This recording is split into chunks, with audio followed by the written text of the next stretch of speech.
Hello student, आज हम पढ़ेंगे क्लास थर्ड का हिंदी का पाठ 11 चतुर तेनालीरामन ये पाठ पढ़ेंगे। तेनालीरामन की चतुराई और बुद्धिमानी के किस्से अत्यंत प्रसिद्ध रहे हैं।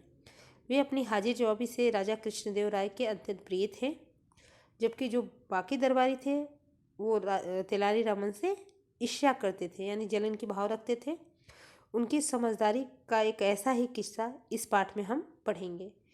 और राजा कृष्णदेव राय क्या करते थे, अपने दरबारियों की हमेशा परीक्षा लेते रहते थे, और इस परीक्षा में तेनालीरामन अपने बुद्धिमानी और हाजिर जवाबी से हमेशा उसमें खरे उतरते थे।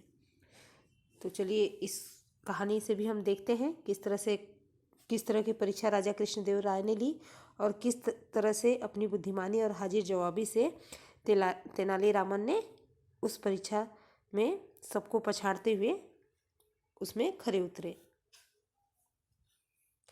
शुरू करते हैं। पहला यहाँ दिया है, इन चित्रों में 10 अंतर ढूंढना है। तो पहला देखिए, यहाँ एक अंतर है। दूसरा अंतर देखते हैं, यहाँ। तीसरा अंतर देखिए यहाँ। चौथा अंतर देखिए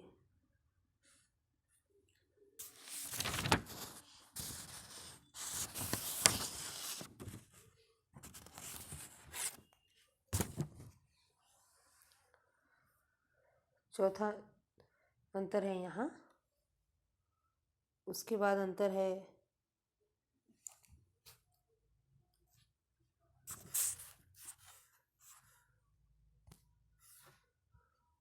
उसके बाद यहाँ देखिए।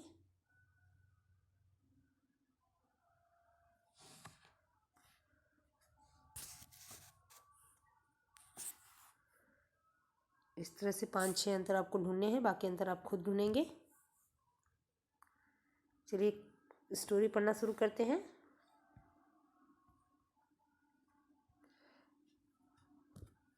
राजा कृष्णदेव राय ने अपने दरबारियों की परीक्षा लेनी चाहिए। दरबारियों की यानी दरबार में जो रहने वाले व्यक्ति होते हैं उन्हें हम दरबारी कहते हैं। एक बार उन्होंने तेनालीरामन सहित सभी दरबारियों को 10-10 असरफियाँ देकर कहा, ये असरफियाँ आपकी है, इन्हें आप अपने ऊपर ही खर्च करें, मगर हर एक असरफी हमारा मुंह देखकर ही खर्च की जाए। तो जो राजा कृष्णदेव राय हैं वो अपने दरबारियों की यानी दरबार में बैठने वाले लोगों की हमेशा परीक्षा लेते रहते थे। उन्होंने एक बार फिर परीक्षा लेनी चाहिए, तो उन्होंने तेनालीरामन सहित जितने भी दरबारी थे दरबार में उन सबको 10-10 असरफियाँ दी। असरफी यानी सोने का सिक्का दिया और कहा, ये असरफियाँ आपकी हैं, यानी ये जितने भी सिक्के हैं सोने के वो सब आपके हैं और इन्हें आप अपने ऊपर ही खर्च कर लें, मगर हर एक सोने के सिक्के को खर्च करने से पहले हमारा मुंह देखकर ही खर्च करना होगा। ये शर्त के साथ सभी दरबारियों को कृष्णदेव राय ने असरफियाँ दे दी।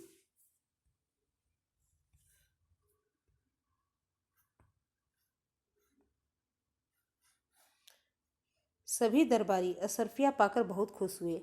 अपनी असरफियों से भरी थैलियाँ लेके वे चले गए। तो जब सभी दरबारी असरफियाँ मिल गई सभी दरबारियों को तो वो बहुत खुश हो गए। सब अपनी अपनी असरफियों से जो भरी थैलियाँ थी उसको लेकर चले गए, मगर बाजार में जैसे ही उन्होंने कुछ सामान खरीदना चाहा वैसे ही परेशान हो गए। सब बहुत खुश हो गए दरबारी, सब असरफियों की थैली लेके चले गए। जैसे ही वो बाजार में जाते हैं सारे दरबारी और उस जो सोने के सिक्के रहते हैं, जो असरफियाँ रहती हैं, उससे कुछ खरीदने की कोशिश करते हैं, वैसे ही वो परेशान हो जाते हैं। क्या परेशानी थी? परेशानी यह थी कि असरफियाँ खर्च करने से पहले महाराज का मुंह कैसे देखें। अब परेशानी यह थी कि पैसा खर्च करने से पहले, सोने के सिक्के खर्च करने से पहले जो महाराज ने शर्त रखी है कि कोई भी असरफी खर्च करने से पहले मेरा मुंह देखा जाए, तो यह शर्त का पालन कैसे होगा? सब लोग कैसे महाराज का मुंह देखें? सभी दरबारियों की यही स्थिति थी। सभी दरबारी परेशान हो गए कि हम बाजार में खड़े हैं और महाराज ने ऐसी शर्त रखी है कि सारी असरफियाँ मेरा चेहरा देख के खर्च की जाए। तो हम कहाँ से राजा का चेहरा लेके आएंगे, कैसे महाराज यहाँ बाजार में आ पाएंगे, या हम अगर राजमहल में जाते हैं तो कहाँ वहाँ क्या खरीद पाएंगे। इस तरह से सभी दरबारी परेशान हो गए और सभी दरबारियों की यही स्थिति थी कि कैसे महाराज असरफी खर्च करने से पहले महाराज का मुंह देखे। वे बेहद परेशान हो उठे, सभी लोग बहुत परेशान हो गए। जो काम जितना आसान था अब उतना ही टेढ़ा लग रहा था। सभी दरबारियों को लगा था कि ये काम बहुत आसान है, हम बहुत चुटकियों में कर लेंगे। तो अब वह काम यानी महाराज के मुंह देखने का काम, असरफी खर्च करने से पहले महाराज के मुंह देखने का काम बहुत ही टेढ़ा लग रहा था। क्या करे क्या ना करे, इसी उलझन में एक सप्ताह बीत गया। अब सभी को यही चिंता हो गई कि क्या करना है। अगर महाराज का बिना मुंह देखे ही अगर असरफी खर्च कर देंगे तो महाराज नाराज हो जाएंगे और दंड देंगे। अगर खर्च करेंगे तो कैसे खर्च करें, कैसे महाराज का मुंह देखें हम बाज़ार में आके, या जहाँ भी जो सामान खरीद रहे हैं तो वहाँ हम महाराज को कैसे ले आएँ, कैसे उनका चेहरा देखें। इस उलझन में पूरा एक हफ्ता बीत जाता है। सभी दरबारी महाराज के पास पहुँचे। एक हफ्ता बीत गया, फिर सभी दरबारी महाराज के पास पहुँचते हैं। अब महाराज ने पूछा किसने क्या क्या खरीदा। सब दरबारी जब महाराज के पास पहुँचते हैं तो फिर कृष्णदेव राय महाराज पूछते हैं कि किसने क्या क्या खरीदा है। क्षमा करें महाराज, हम कुछ भी नहीं खरीद पाए। सभी दरबारी कहने लगे कि क्षमा करिए महाराज, हम कुछ भी नहीं खरीद पाए। खरीदते भी कैसे, आपकी शर्त ही ऐसी थी। अब दरबारी कह रहे हैं कि महाराज क्षमा कीजिए, हम कुछ भी नहीं खरीद पाए। और खरीदते भी कैसे, आपने शर्त ही ऐसी रखी थी कि एक एक सिक्का खर्च करने से पहले मेरा मुंह देखना है। बाजार में हम आपके दर्शन कैसे करते। अब दरबारी कह रहे हैं कि आपने शर्त ऐसी रख दी थी कि अगर बाजार में हम सामान खरीदने के लिए खड़े हैं तो वहाँ आपके दर्शन कैसे करते, आपका चेहरा कैसे देखते, इसलिए कुछ भी नहीं खरीद सके। इसी कारण हम कुछ भी खरीद नहीं सके। सभी दरबारियों ने यही कहा।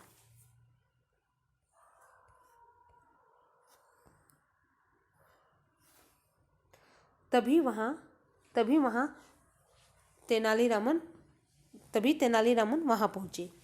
ऊपर से नीचे तक एकदम सजे धजे, नए कपड़े, नई पगड़ी, गले में मोतियों की माला, सब कुछ एकदम नया था। सभी दरबारी अभी महाराज से कह ही रहे हैं कि महाराज हम एक भी सिक्का खर्च नहीं कर पाए, एक भी असरफी खर्च नहीं कर पाए, और खर्च करते भी कैसे, क्योंकि बाजार में हम आपके दर्शन नहीं कर पाए, इसलिए हमने कोई भी सिक्का कोई भी असरफी नहीं खर्च की। तभी वहाँ तेनालीरामन पहुँच जाते हैं। वो ऊपर से नीचे तक एकदम सजे धजे रहते हैं, नए कपड़े पहने रहते हैं, नई पगड़ी भी पहनी रहती है, गले में नए मोतियों की माला पहनी है, सब कुछ एकदम नया नया उन्होंने पहना था। राजा ने पूछा, तेनाली तुमने क्या खरीदा। अब राजा कृष्णदेव राय ने तेनालीरामन से पूछा कि तेनाली तुमने क्या खरीदा।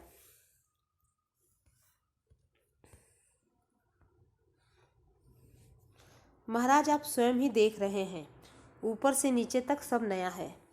अब जब महाराज ने पूछा तेनालीरामन से कि तेनाली तुमने क्या खरीदा, तो तेनालीरामन ने मुस्कुराते हुए कहा कि महाराज आप स्वयं ही देख रहे हैं, ऊपर से नीचे तक सब नया है। यानी मैंने देखो नए कपड़े भी खरीद लिए, नए पगड़ी भी खरीद ली, नए गले में नए मोतियों की माला भी खरीद ली, सब कुछ मेरा नया नया है। अब जब तेनालीरामन ने ऐसा कहा तो राजा कृष्णदेव राय क्रोधित होकर बोले, यानी राजा कृष्णदेव राय को गुस्सा आ गया, वो क्रोधित हुए। इसका मतलब है कि तुमने हमारी आज्ञा का उल्लंघन किया है। अब राजा कृष्णदेव राय क्रोधित हो गए कि उन्हें लगा कि सभी दरबारी तो मेरा बिना चेहरा देखे 1 रुपया खर्च नहीं कर पाए, और तेनालीरामन ने सारे पैसे खर्च करके सब कुछ नया नया खरीद लिया है। इसका मतलब जो तेनालीरामन है, जो मैंने उसको आज्ञा दी थी, जो मैंने शर्त रखी थी, उसका पालन न करके ही सारी चीज़ें खरीदी है। तो उल्लंघन किया, इस शब्द का अर्थ होता है नहीं मानना। यानी जो राजा ने आज्ञा दी थी या राजा ने जो शर्त रखी थी कि चेहरा देखने के लिए, तो वो तेनालीरामन ने नहीं माना। ऐसा राजा कृष्णदेव राय को लगा था, इसलिए वो क्रोधित होकर यही बात बोलते हैं कि तेनालीरामन इसका मतलब तुमने मेरे जो आज्ञा का पालन नहीं किया है, मेरी आज्ञा का उल्लंघन किया है, तुमने मेरी आज्ञा का पालन नहीं किया। दरबार में बैठे तेनालीरामन के दरबारी शत्रु यानी दुश्मन यह सुनकर बहुत खुश हुए। राजा कृष्णदेव राय ने ये कहा कि तुमने मेरी आज्ञा का पालन उल्लंघन किया है, मेरी आज्ञा का पालन नहीं किया है। तो जो दरबार में तेनालीरामन के जो दरबारी शत्रु थे, जो उन्हें बिल्कुल देखना पसंद नहीं करते थे, वो बहुत खुश हो गए। उन्हें लगा आज तो तेनाली फंस गया। जो दरबारी शत्रु थे उन्हें ये लगा कि आज तो तेनालीरामन बहुत बुरी तरह से फंस गया है। राजा बहुत क्रोधित हो गए हैं, उन्होंने तेनालीरामन ने राजा की आज्ञा का उल्लंघन किया है, अब तो उसे सजा अवश्य मिलेगी, आज तो उसे सजा अवश्य मिलेगी। ये तेनालीरामन के जो दरबारी शत्रु थे वो सोचने लगे, मगर तेनालीरामन तो थे ही सबसे बुद्धिमान। वे मुस्कुराते रहे, लेकिन जो तेनालीरामन थे वो बहुत ही बुद्धिमान थे। राजा उन पे क्रोधित हो रहे थे, फिर भी वो मुस्कुरा रहे थे। इससे पहले कि राजा कृष्णदेव कुछ और कहते, वे बोले।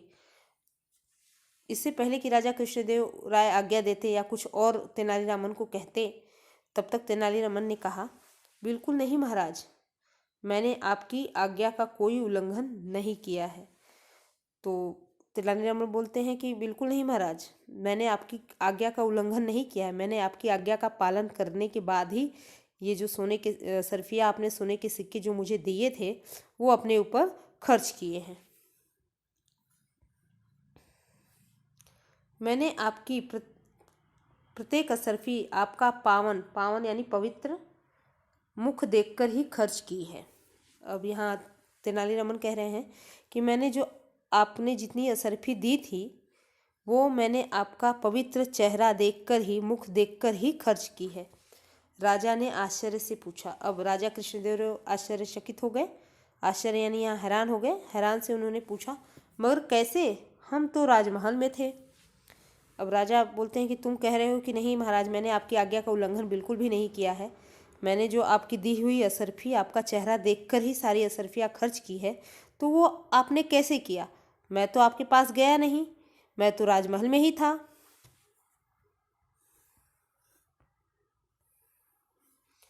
तेनालीरामन ने हाथ जोड़कर कहा, महाराज आप भूल रहे हैं कि प्रत्येक असरफी पर आपका चित्र अंकित है यानी छपा हुआ है। तो तेनालीरामन ने जवाब दिया हाथ जोड़कर कि महाराज आप भूल रहे हैं कि जितनी भी असरफी होती है या जो असरफी आपने मुझे दी है उस पर ही आपका चित्र अंकित है, आपका चित्र छपा हुआ है, मैंने उसे देख देख कर ही असरफियाँ खर्च की है। तो उस जो आपका असरफी है उसमें जो आपका चित्र है, उस चित्र में आपका चेहरा छपा हुआ है, आपका चित्र अंकित है, तो उस सिक्के में जो चेहरा आपका छपा हुआ है उसे देख देख कर ही मैंने असरफियाँ खर्च की। वाह वाह वाह, बहुत खूब। राजा कृष्णदेव राय ने तेनालीरामन की दिल खोलकर प्रशंसा की। प्रशंसा शब्द का अर्थ है तारीफ, यानी इतना जवाब पाके जो कृष्णदेव राय हैं वो समझ जाते हैं कि तेनालीरामन ने अपनी बुद्धिमत्ता का प्रयोग किया है और बुद्धिमत्ता का प्रयोग करके इस समस्या का भी हल निकाला है और अपने लिए भी सारी चीज़ें उन्होंने, मेरे आज्ञा का उल्लंघन भी नहीं किया है और अपने लिए सारी चीज़ें खरीद भी ली है। तो उसकी तारीफ़ करते हैं राजा कृष्णदेव, तेनालीरामन की बुद्धिमत्ता का दिल खोल के तारीफ़ करते हैं। अन्य सभी दरबारी तेनालीरामन की चतुराई देखकर हक्के बक्के रह गए। हक्के बक्के रह देना यानी हैरान होना, ये मुहावरा है, हक्के बक्के यानी हैरान होना। तो और जो जितने भी दरबारी जिन्होंने सिक्के खर्च नहीं किए थे वो तेनालीरामन की चतुराई को देखकर हैरान रह गए। तो इस तरह से ये पाठ खत्म होता है। तेनालीरामन की चतुराई, तेनालीरामन ने कैसे चतुराई से राजा की दी हुई शर्त का पालन भी कर लिया और अपने लिए नई चीज़ें भी खरीद ली। तो इस तरह से ये पाठ पूर्ण हुआ। आगे देखिए, इसके बाद है अभ्यास। अभ्यास कार्य में पहला है शब्दार्थ। शब्दार्थ में ये आपको अपने नोटबुक में लिखना होगा। अभी मैं दिखाऊंगी आपको, एक एक शब्दार्थ को देख लेते हैं। दरबारी शब्द का अर्थ है दरबार में बैठने वाला। असरफी शब्द का अर्थ है सोने का सिक्का। उल्लंघन करना शब्द का अर्थ है नहीं मानना। शत्रु शब्द का अर्थ होता है दुश्मन। पावन शब्द का अर्थ होता है पवित्र। आश्चर्य का अर्थ होता है हैरानी। अंकित शब्द का अर्थ होता है छपा हुआ। प्रशंसा शब्द का अर्थ होता है तारीफ। तो ये सारे शब्दार्थ आपको अपनी नोटबुक में लिखना है। उसके बाद देखिए, पाठ को समझिए। पाठ को समझिए इस हेडिंग के अंतर्गत पहला प्रश्न है, सही उत्तर पे चुनकर टिक लगाओ, यानी सही उत्तर चुनकर टिक लगाओ। टिक द करेक्ट ऑप्शन है पहला क्वेश्चन है इसमें, तेनालीरामन किसके दरबार में थे? तो तेनालीरामन किसके दरबार में थे? राजा पुष्पदेव राय के दरबार में थे कि राजा कृष्णदेव राय के दरबार में थे या राजा रामदेव राय के दरबार में थे? तो राजा कृष्णदेव राय, ये राइट ऑप्शन है, आंसर है, इस पर टिक कर लेंगे। दूसरा है, राजा ने दरबारियों को कितनी कितनी असरफियाँ दी? तो पहला विकल्प है 15-15, दूसरा विकल्प है 12-12 और तीसरा विकल्प है 10-10। तो सही विकल्प है 10-10। 10-10 शब्द के आगे हम टिक लगा लेंगे। प्रश्न संख्या ग, असरफियों पर क्या अंकित था? असरफियों पर क्या अंकित था? राजा का चित्र, राष्ट्रीय फूल या राष्ट्रीय पशु? तो असरफियों पर राजा का चित्र अंकित था। तो राजा का चित्र जो शब्द लिखा है उसके आगे जो बॉक्स है उस पर टिक लगा लेंगे। तो इस तरह से ये प्रश्न भी हल हो जाएगा। उसके बाद मौखिक प्रश्नोत्तर है। मौखिक प्रश्नोत्तर है, राजा कृष्णदेव राय, राजा कृष्णदेव राय अक्सर क्या करते थे? पहला क्वेश्चन है कि राजा कृष्णदेव राय अक्सर क्या करते थे? तो राजा कृष्णदेव राय अक्सर अपने दरबारियों की परीक्षा लेते रहते थे, ये इसका उत्तर हुआ। ख है, असरफिया खर्च करने में क्या परेशानियां थी? तो उत्तर है, असरफिया खर्च करने में यह परेशानी थी कि हर असरफी राजा का मुंह देखकर खर्च करनी थी। ग है, तेनालीरामन ऊपर से नीचे तक किस प्रकार सजे धजे थे? तो तेनालीरामन ऊपर से नीचे तक पूरी तरह सजे धजे थे। नए कपड़े, नई पगड़ी, गले में मोतियों की माला, सब कुछ एकदम नया था। तो ये है मौखिक प्रश्न का उत्तर। अब लिखित प्रश्न उत्तर मैंने यहाँ लिखा नहीं है क्योंकि जगह कम है, इसलिए मैंने यहाँ नहीं लिखा है। इसका उत्तर भी मैं आपको एक एक करके लिखित प्रश्न उत्तर का उत्तर बताती हूँ। आप यहाँ डन इन नोटबुक भी लिख सकते हैं। अगर आपने नोटबुक में कर लिया है तो आप यहाँ लिख देंगे डन इन नोटबुक, क्योंकि जितना बड़ा उत्तर है उतना स्पेस नहीं दिया हुआ है, तो इसीलिए हम यहाँ डन इन नोटबुक लिखते हैं ताकि ये पता चले कि इसका उत्तर हमने नोटबुक में कंप्लीट किया है। तो चलिए अब मैं नोटबुक वाला दिखाती हूँ, लिखित वाला।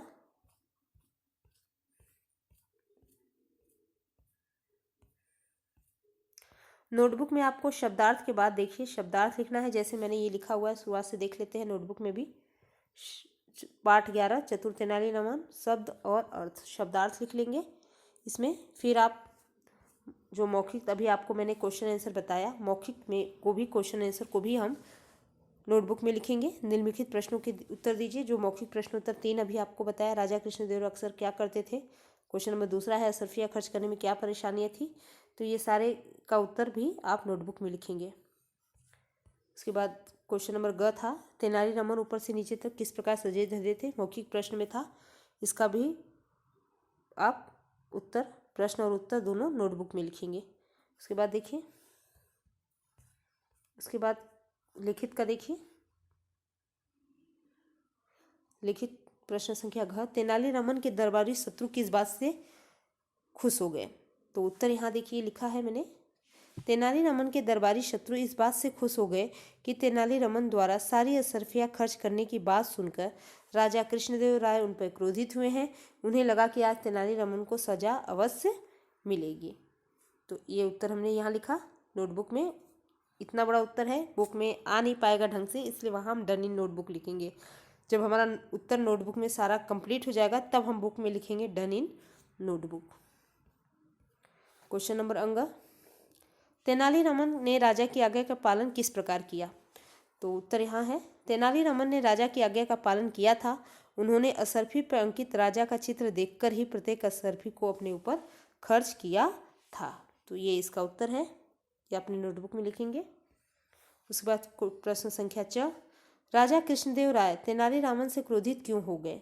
तो उत्तर यहाँ है, राजा कृष्णदेव राय तेनालीरामन से क्रोधित इसलिए हो गए क्योंकि उन्हें लगा कि तेनालीरामन ने उनकी आज्ञा का उल्लंघन किया है। तेनालीरामन ने बिना उनका चेहरा देखे ही असरफियाँ खर्च की हैं। तो इस तरह से ये हो जाएगा सारा प्रश्न। लिखित और मौखिक आप दोनों नोटबुक में कर लेंगे। पहले आपने शब्दार्थ देखा, उसके बाद मौखिक प्रश्न उत्तर किया, फिर लिखित प्रश्न उत्तर किया।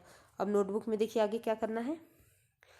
नोटबुक में रचनात्मक गतिविधि में आपको अकबर और बीरबल की कोई एक कहानी पढ़कर कक्षा में सुनाना है।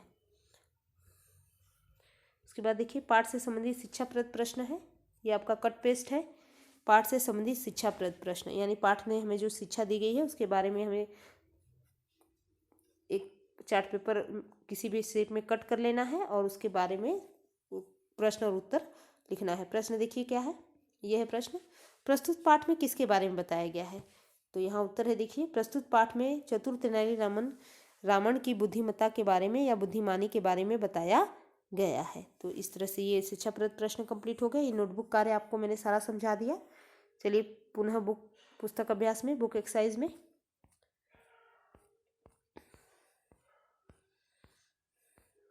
यहाँ हम डन इन नोटबुक लिख लेंगे लिखित में। आगे देखिए क्वेश्चन नंबर 3, पाठ के अनुसार वाक्यों को ठीक करके दोबारा लिखिए। पाठ के अनुसार वाक्यों को ठीक करके दोबारा लिखना है। इन्हें आप अपने घर परिवार वालों के ऊपर ही खर्च करें।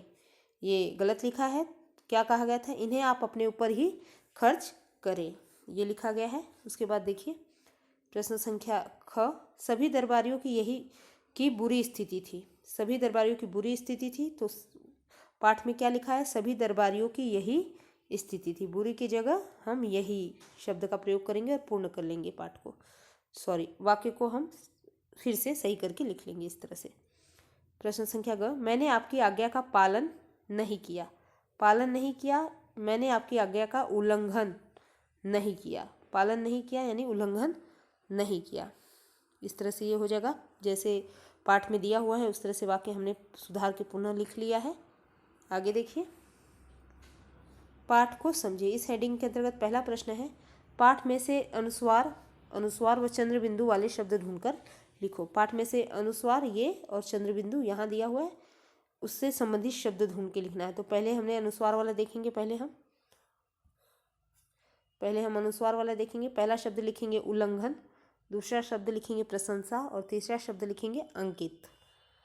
और चंद्र बिंदु वाला देखिए, पहला शब्द हम लिखेंगे असरफिया, दूसरा शब्द लिखेंगे मुंह, तीसरा शब्द लिखेंगे थैलिया। तो इस तरह से हमने पाठ में से 6 शब्दों को ढूंढा है, 3 अनुस्वार और 3 चंद्र बिंदु वाले। उसके बाद प्रश्न संख्या 2 है, हैं, हूँ द्वारा वाक्य पूरे करो। ये 3 है, इससे ही हमें अपना वाक्य पूरा करना है। पहला देखिए क, मेरा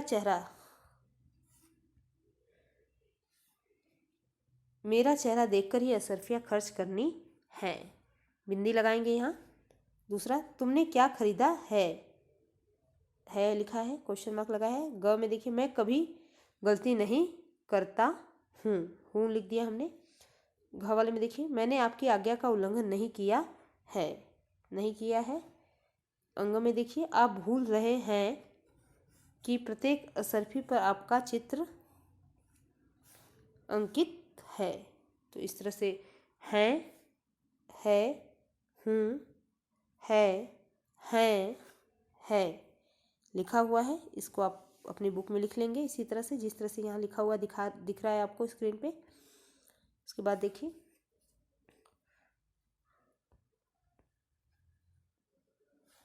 क्वेश्चन नंबर 3, वर्णों को जोड़कर शब्द बनाओ। वर्णों को जोड़ के शब्द बनाना है।